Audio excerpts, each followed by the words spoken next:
Finalmente, vamos con el tema de ómicas dentro del contexto de la biotecnología vegetal. En este caso, ciertas características, aplicaciones, un poquito de lo que es el contexto que esas tienen y de las perspectivas. Listo. Pues la información base va a ser qué son las ciencias ómicas, la revisión de literatura de estos usos y ómicas en la biotecnología y también el uso de las ciencias ómicas para el mejoramiento genético. Bueno, como tal, las ciencias ómicas son estas disciplinas derivadas de la biología que caracterizan, analizan, cuantifican de manera completa, de manera global, ciertos conjuntos de moléculas que conforman un organismo. Su estructura, su función, su dinámica, cómo estos se modifican, alteran ciertos procesos o interactúan con otros procesos, ¿no? De manera global y en su totalidad. Entre ellas, pues podemos observar diferentes moléculas, por ejemplo, el ADN, las mutaciones del ADN, cómo se desarrolla, cómo se genera, cómo se amplifica, qué funciones tiene. Lo mismo, y ya vamos con el ARN, que es el proceso del dogma central, ADN pasa a ARN mediante la transcripción y de ARN pues a proteína por la traducción. También tenemos metabolitos y otros. Y justamente es esto, ¿no? El ADN pues parte de la genómica, luego, pues, el ARN o los transcritos, pues, son parte de la transcriptómica. Luego de ello, pues, lo que son aminoácidos, péptidos, polipéptidos, proteínas de la proteómica. Ciertos metabolitos, tanto primarios como secundarios, y su interacción en la metabolómica, la epigenómica, por ejemplo, todo lo que son los cambios ambientales que se expresan en diferentes estadios en un individuo. También tenemos la metagenómica, todo lo que es el análisis genético de diferentes individuos en un ecosistema. Uno de ellos puede ser todo lo que es la microbiota. Tenemos la interactómica, todos los procesos de interacción entre organismos y también componentes bióticos y abióticos. Fenómica, todo lo que son el fenotipo. Y la farmacogenómica, por ejemplo, todo el proceso de generación, análisis de un fármaco, el análisis del procedimiento, por ejemplo, de la absorción, la distribución, el metabolismo, la excreción de un medicamento, cómo este genera sus efectos y otros. Bueno, las características de las ciencias ómicas principalmente se enfocan en que primero es un estudio global, general e integral de estas moléculas. Es decir, que esto nos va a permitir analizar diferentes aspectos que componen este tipo de moléculas. Por ejemplo, del ADN, qué es, cómo se comporta, qué efectos tiene, cómo se modifica, cómo este se expresa y así. También pues es una inclusión en disciplinas variadas. Las ómicas pueden ser utilizadas por otro tipo de disciplinas, como otras disciplinas complementan a las ómicas para así poder hacer un estudio global. Igualmente, como vemos, es una interacción entre las moléculas de estudio. Por ejemplo, las proteómicas o, por ejemplo, ADN con ARN y ARN con proteína generalmente tienden a relacionarse. Entonces, también es este estudio de esas moléculas. Igualmente, pues siempre está en constante avance, en mejoramiento. Siempre con el desarrollo de las tecnologías podemos observar que hay una mayor comprensión de los temas y hay una mayor extensión para poder ir mejorando este conocimiento. Y claro que sí, pues hay una importancia tanto biológica como biotecnológica. El cómo saber la biología del proceso y cómo aplicarlo en procesos innovadores. Por ejemplo, en el proceso biotecnológico de mejoramiento vegetal, análisis de comprensión, mejoramiento genético, observación de procesos, desarrollo de moléculas y así. Justamente parte del análisis del fundamento y de lo que esto conlleva. Como decimos ya, lo que son las ciencias ómicas en el ámbito vegetal principalmente, pues igualmente es una integración de diferentes ciencias para poder llegar a obtener este conocimiento, en este caso, de diferentes ejemplares vegetales. Porque si nosotros tenemos que empezar desde el reconocimiento de la célula vegetal, desde la membrana plasmática, desde la pared celular, por ejemplo, y de ahí ver, por ejemplo, el ADN que tiene, cómo lo conforma, cómo se transcribe, cómo hay las proteínas vegetales que pueden cambiar su genotipo, su fenotipo, cómo estos metabolitos primarios, secundarios, por ejemplo, cómo el geraniol, cómo el limoneno, cómo estas sustancias pueden interactuar para que se caracterice una planta y justamente cómo estos metabolitos pueden actuar en una planta y en su desarrollo. Y finalmente también observar que no solo va a ser cómo estas están presentes, o sea, su genética, su función, sino también cómo interactúan con el ambiente. ¿Qué quiere decir esto? Que justamente cómo la planta interactúa con los agentes bióticos y abióticos, en este caso la fenómica, que represente este fenotipo y su expresión en el ambiente, ¿no? Esta epigenética. Por ejemplo, la presencia de un virus, la presencia de una bacteria, una alteración en la cantidad de la luz, si hay sequía, si hay inundaciones, si existe algún tipo de proceso que pueda generar una alteración, también puede ser en la cuestión antrópica, la presencia de sustancias químicas nocivas, la presencia de contaminación en el aire y otros, ¿no?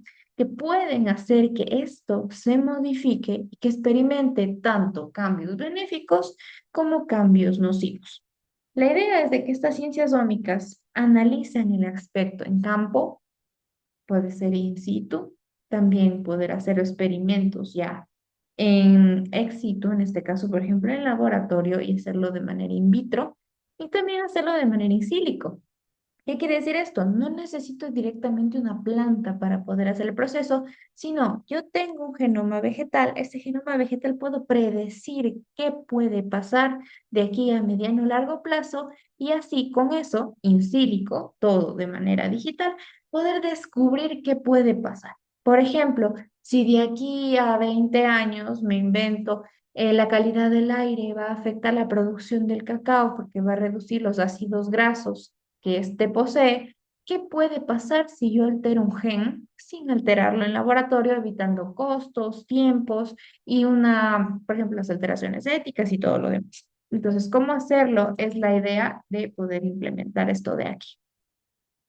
Sí, las aplicaciones de manera general, como bien hemos visto, pues varían mucho. En la biotecnología vegetal podemos observar principalmente en la cuestión de dogma central, donde tenemos una genómica, puede ser la genómica comparativa, donde nosotros podemos comparar individuos, ya sea de la misma especie o también, bueno, de la misma variedad, con variedades diferentes, con la misma variedad, o poder hacer el proceso de identificación también, donde se detecta la presencia o ausencia, se caracteriza, o sea, identifico qué es, cuáles son sus características, qué nomás se ha generado con respecto a ello, y también la distribución de esta información genética para ver cómo evoluciona con el tiempo.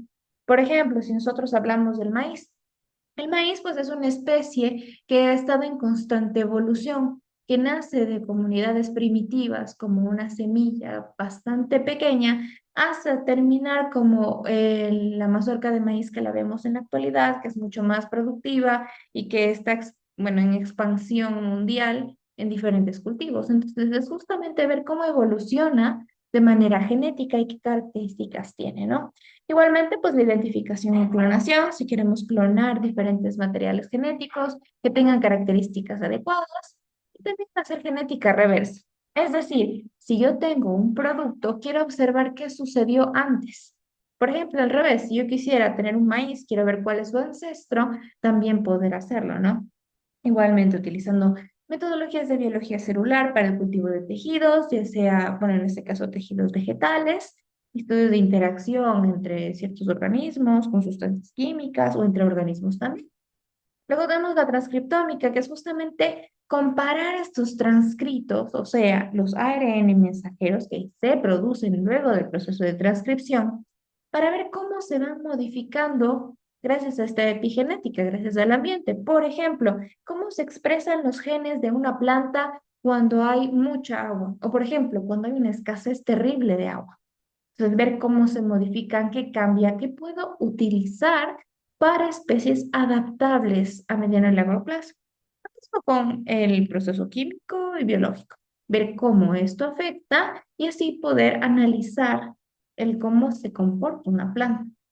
Y finalmente, pues tenemos la proteómica, es decir, ya la comparación, tanto cuantitativa, o sea, presencia y cantidad, o cualitativa, presencia, ausencia, de cambios en las proteínas en el desarrollo. Igualmente, por ejemplo, si tenemos un suelo rico en nutrientes o en nutrientes específicos, cómo se genera esta cantidad de sustancias químicas y también cómo es la respuesta a estímulos. Por ejemplo, ¿qué pasaría si a una planta, me invento el cacao, yo suprimo el riego versus si yo le doy un riego excesivo?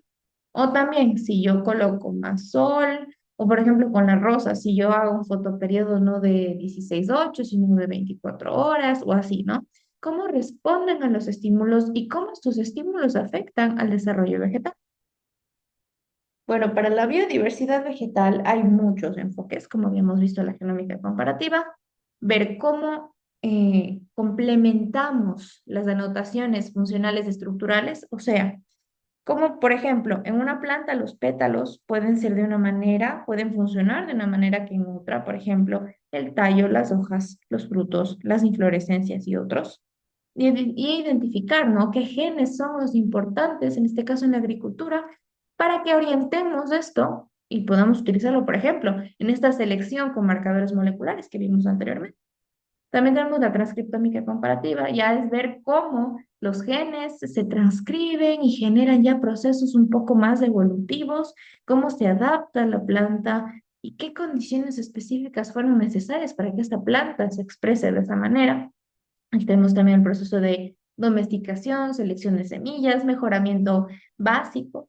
Luego tenemos la filogenómica, ya es el análisis evolutivo y de los rasgos familiares, cómo no solo el rasgo evolutivo, sino también cómo se ubican en el mapa, cómo la geografía, el cambio de, por ejemplo, de el lugar en el que estén, las condiciones ambientales, climáticas, la diversificación que tienen, la evolución que tienen, han afectado a estas especies. Y finalmente, pues también tenemos genotipificación, análisis, identificación, mejoramiento por selección, donde caracterizamos estas moléculas, seleccionamos los genotipos que se adaptan mejor y los utilizamos. Todo con la finalidad de mejorar el proceso de genética vegetal y obviamente pues el proceso de siembra, de cosecha y de producción, que es lo que nosotros necesitamos con la biotecnología vegetal. Como todas las dinámicas en la biotecnología vegetal, por ejemplo, hay otra que es la metabolómica, todo lo que son metabolitos primarios, secundarios, principalmente secundarios que tiene una especie, es justamente modificarlo, analizarlo y ver cómo estos metabolitos tienen resultados varios. Un ejemplo, pues, es el arroz dorado, que es el Oryza sativa, justamente que tenía como fundamento la síntesis de betacarotenos para poder luchar con esta deficiencia de betacarotenos en poblaciones con una alimentación no tan nutritiva. Entonces, ¿qué pasó? Pues en este caso tuvo efectos benéficos, ya que pues el arroz dorado tuvo ciertos efectos en la salud de una manera benéfica. Sin embargo, existen otros ejemplos, por ejemplo, en lo que son las petunias. Las petunias pues estaban diseñadas, digamos así, para poder producir ese linalol sintasa, una enzima que justamente producía linalol de manera global, de manera sencilla, para que pueda ser obtenida. Sin embargo, pues no tuvo los efectos que éste deseaba y pues producía ese linalil beta de glucósido en vez de este linalol libre que no podía ser capturado y pues no tenía el rendimiento necesario ni el rendimiento deseado en este caso.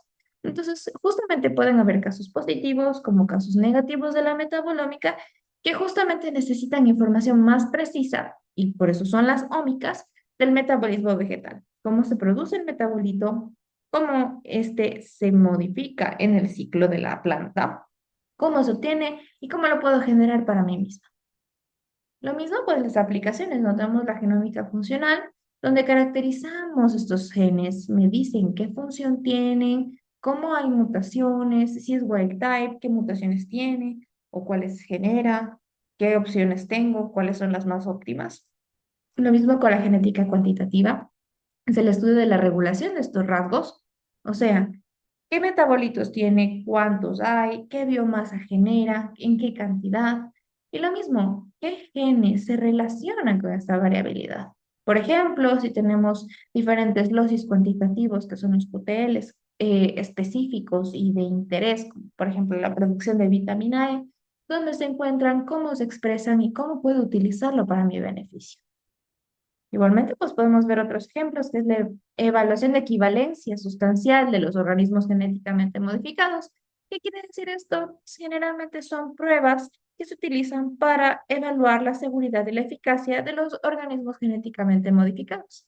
¿Qué quiere decir esto? Que sean parecidos a los organismos iniciales, que no tengan metabolitos indeseados, que sean tóxicos para las células, y evitar que justamente estos metabolitos no sean seguros, o sea, que tengan una verificación de que no son tóxicos, ¿ok? Y finalmente, pues tenemos la investigación de adaptación al estrés, ver cómo esos metabolitos secundarios se producen cuando existe un estrés hídrico, lumínico, térmico, y cómo esta planta se defiende y repara con los cambios ambientales que le estamos dando. Y si, por ejemplo, una planta en estrés produce mejores metabolitos que otros, o al revés, si una planta que no está estresada produce mejor, poder analizarlo e investigar, que es justamente una de las aplicaciones. Bueno, con esto hemos visto ya estas tres temáticas, que es justamente la PCR, los marcadores y cómo se aplican a las máquinas. Muchas gracias por su atención y hasta la próxima.